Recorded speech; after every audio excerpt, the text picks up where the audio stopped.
How's it going, guys? Johnny here, and I have another video for you. In this one, we'll be looking at 5 times NBA stars carried bad supporting casts to achieve more than anyone expected. I'm only doing one entry per player, so if you feel like a particular season may have been missing from this list, that's probably why. Number 5, 2006 Kobe Bryant. At number 5, we have arguably the worst supporting cast on the entire list. Outside of a quality role player in Lamar Odom, the Lakers had absolutely nothing significant to support Kobe.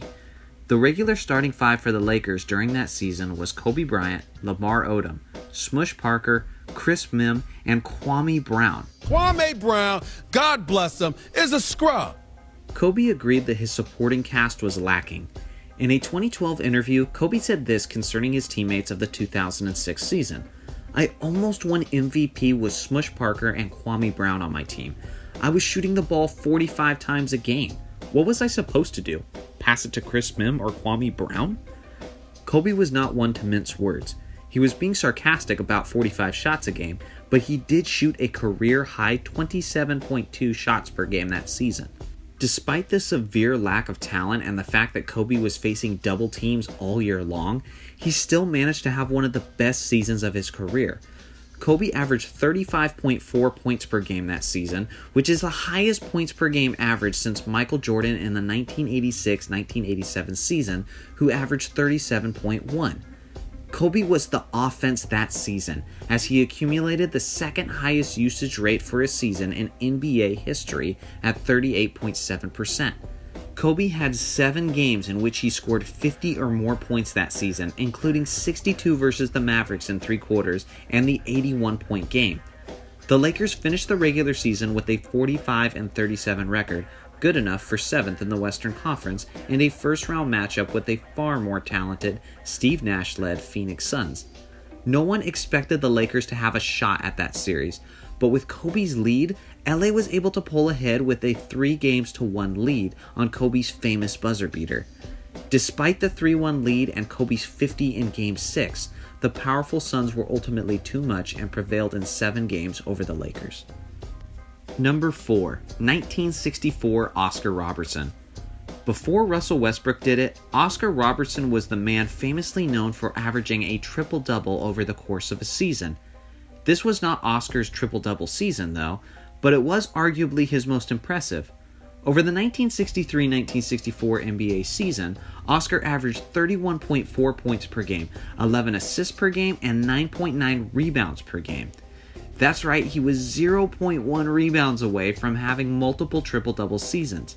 He did this with extremely limited support, with the second best player being a rookie, Jerry Lucas. Despite the obstacles, Oscar led his Cincinnati Royals to a 55-25 record, good enough for the second best record in the Eastern Conference. They won their first playoff series against the Philadelphia 76ers 3-2, with Oscar leading every game in scoring for both teams. They were eventually eliminated in the second round by the Boston Celtics dynasty of the 60s. Number 3, 2016-2017 Russell Westbrook. I won't delve too deep into this season, considering we all basically just witnessed this. Russell Westbrook did what many people predicted after the departure of Kevin Durant, and became the first player to average a triple-double over the course of a season since Oscar Robertson in 1962, averaging 31.6 points per game, 10.4 assists, and 10.7 rebounds. It was impressive enough for Russell to drag his team to the playoffs, but in a stacked Western Conference is even more remarkable.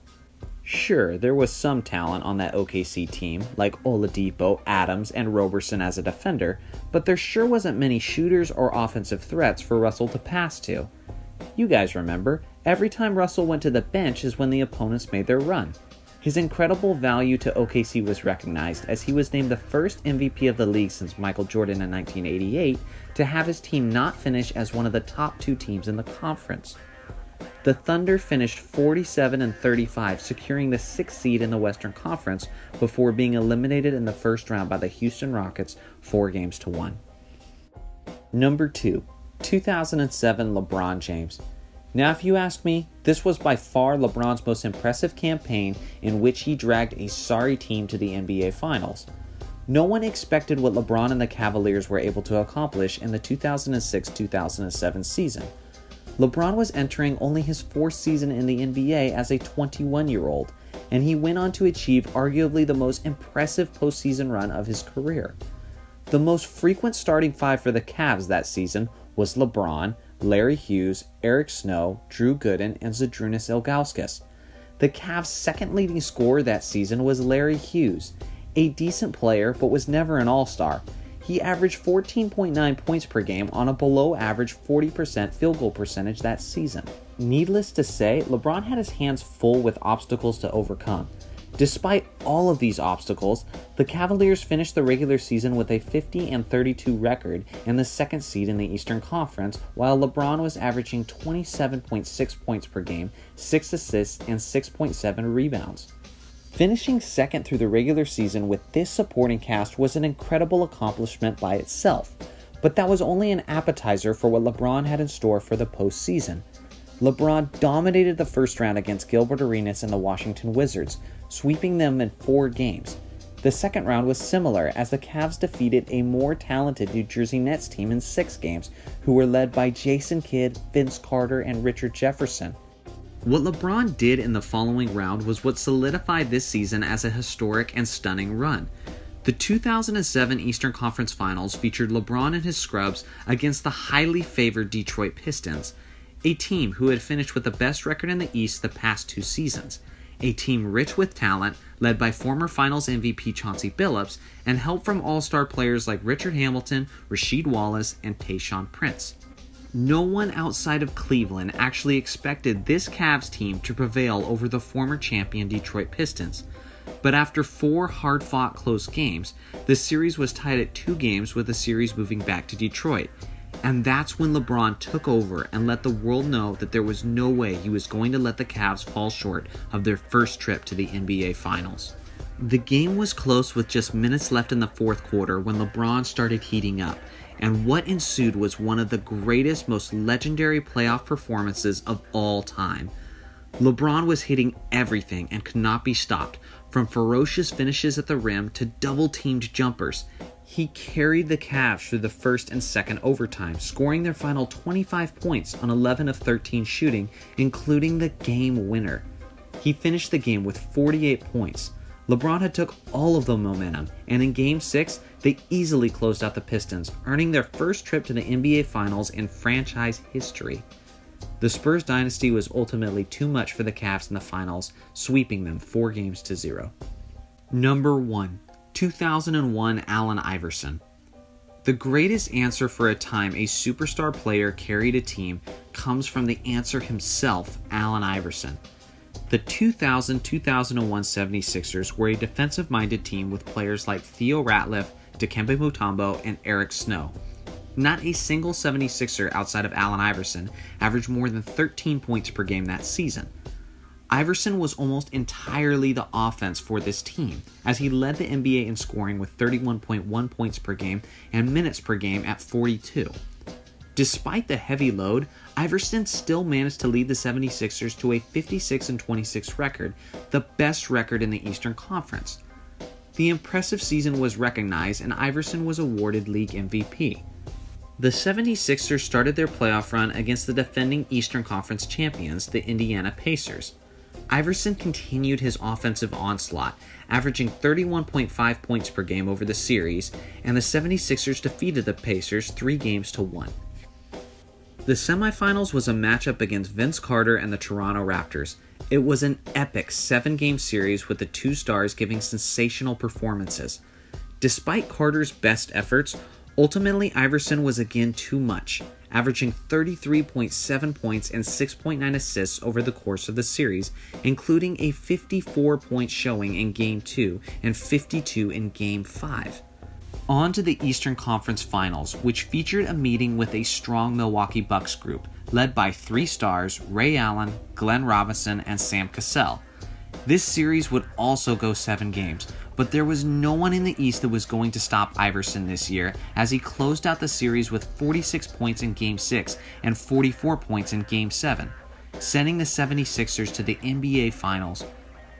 Over in the Western Conference, the Lakers were on one of the greatest playoff runs in NBA history. In the first round, they swept the loaded Sacramento Kings in 3 games, swept an as-loaded Portland team in the second round, and swept the Tim Duncan-led San Antonio Spurs in the Western Conference Finals, setting up an NBA Finals matchup between the juggernaut Los Angeles Lakers and the Philadelphia 76ers. Now, context for this series is extremely important. Understand, the Lakers were seemingly unstoppable at this point. Kobe and Shaq were each averaging roughly 30 points per game over the course of these playoffs and were entering these NBA Finals as the defending champion, undefeated 11-0 team, with their eyes set on not just repeating as champions, but also becoming the first undefeated team in NBA playoff history. Also, understand that the NBA in the early 2000s was kind of similar to the way the NBA currently is, in the sense that the Western Conference was far stronger than the Eastern Conference, and the Lakers had just steamrolled their way through it. With all of those things considered, almost no one in the basketball world gave the 76ers a shot at even winning a game over these overpowering Lakers, as the Lakers were considered one of the most highly favored teams in NBA Finals history. All that led into June 6, 2001 in Los Angeles. It was supposed to be a breeze for LA, but Iverson had something different in mind. Shaq had picked up where he had left off from last year's NBA Finals, dominating Dikembe Mutombo, Matt Geiger, and everyone else Philly tried to throw at him, en route to Shaq posting an incredible 44 points and 20 rebounds. It was going to take more than that against Allen Iverson, though, as he continued his incredible year, scoring in a multitude of ways, even while being guarded by Kobe Bryant. The game was back and forth throughout, and ultimately needed an overtime to decide the outcome. With less than a minute left in overtime, Iverson then made one of the most iconic plays in NBA history. He drove to his right toward the baseline, did a crossover, and then hit a dagger jumper to put the 76ers up by 4 points. He then proceeded to step over the defender Tyronn Lue. The game was sealed.